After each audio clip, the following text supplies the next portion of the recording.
নমস্কার বন্ধুরা, আমি রণদীপ। হিস্ট্রি দর্পণ এডুকেশনাল চ্যানেলে তোমাদের সকলকে আবারও স্বাগত।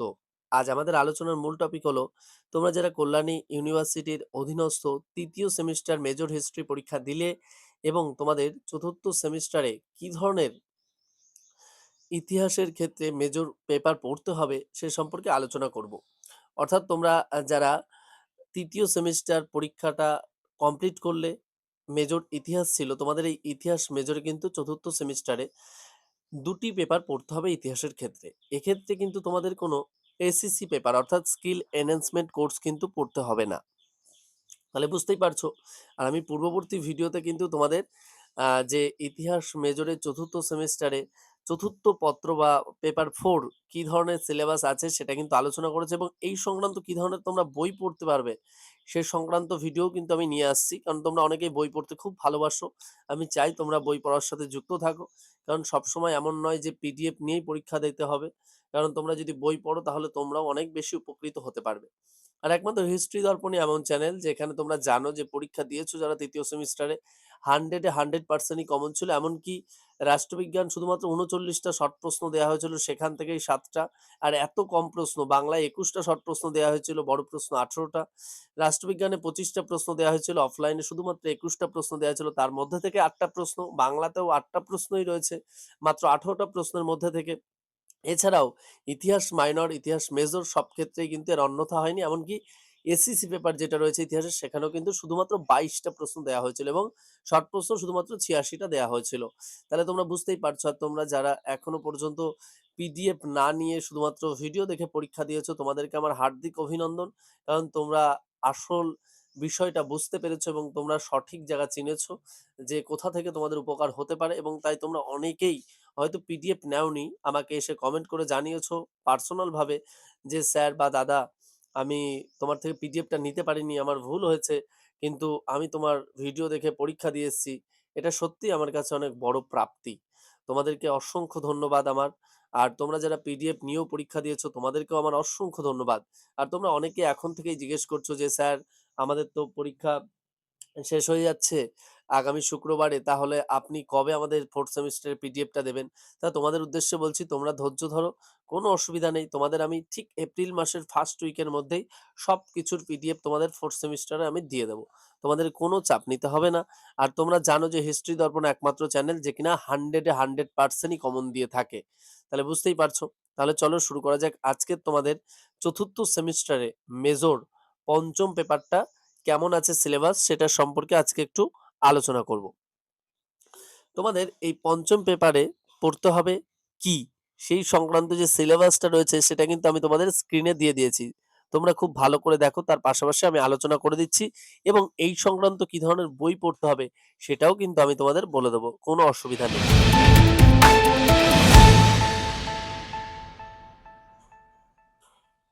দেখো, তোমাদের এই পঞ্চম পত্রে Europe in transition 14th to 18th century, অর্থাৎ ইউরোপের রূপান্তর চতুর্দশ শতক থেকে অষ্টাদশ শতাব্দী পর্যন্ত, এই মূল টপিকই কিন্তু তোমাদের পড়তে হবে। এই টপিককে বেস করে কিন্তু তোমাদের 4টে ইউনিট রয়েছে। তোমাদের প্রথম ইউনিটে পড়তে হবে ইউরোপীয় সামন্ততন্ত্রের কাঠামোগত বৈশিষ্ট্য, তারপর ক্রুসেড ও চতুর্দশ শতাব্দীতে সামন্ততন্ত্রের সংকট, তারপর পশ্চিম ইউরোপের সামন্ততন্ত্রের পতন ও পূর্ব ইউরোপে পুনঃসামন্তীকরণ। নেক্সট যে ইউনিটটা রয়েছে সেখানে রয়েছে রেনেসাঁস, ধর্ম সংস্কার, ধর্ম সংস্কার ও জ্ঞানদীপ্তি, মুদ্রণ বিপ্লব, মানবতাবাদ ও ধর্মনিরপেক্ষতাবাদের প্রসার সাধন, শিল্প, স্থাপত্য, বিজ্ঞান ও সাহিত্য। নেক্সট যে ইউনিট 3তে রয়েছে ভৌগোলিক অভিযান, বাণিজ্য বিপ্লব ও মূল্য বিপ্লব, মার্কেন্টাইলবাদের মধ্য দিয়ে ইউরোপের সামন্ততন্ত্র থেকে পুঁজিবাদে উত্তরণ সংক্রান্ত বিতর্ক, শিল্প সমাজের উত্থান।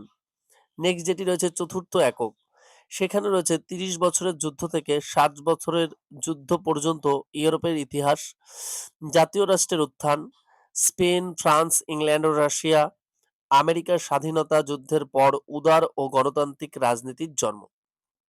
এই যে টপিকটা রয়েছে তোমাদের সাথে আলোচনা করলাম, তাহলে বুঝতেই পারছো এই সিলেবাসের উপর ভিত্তি করে কিন্তু তোমাদের চতুর্থ সেমিস্টারে পেপার 5 কিন্তু পড়তে হবে। আর আশা করি তোমরা যদি খুব ভালোভাবে এই বিষয়গুলোকে ফলো করো তাহলে কিন্তু তোমাদের হুবহু প্রশ্ন কিন্তু তোমরা পরীক্ষায় কমন পেয়ে যাবে এবং আমি যেই ধরনের প্রশ্ন দেব তোমাদের কিন্তু সেই ধরনেরই প্রশ্ন কিন্তু পরীক্ষাতে থাকবে এবং তার বাইরে কিন্তু কোনো প্রশ্ন থাকবে না। তাহলে বুঝতেই পারছো?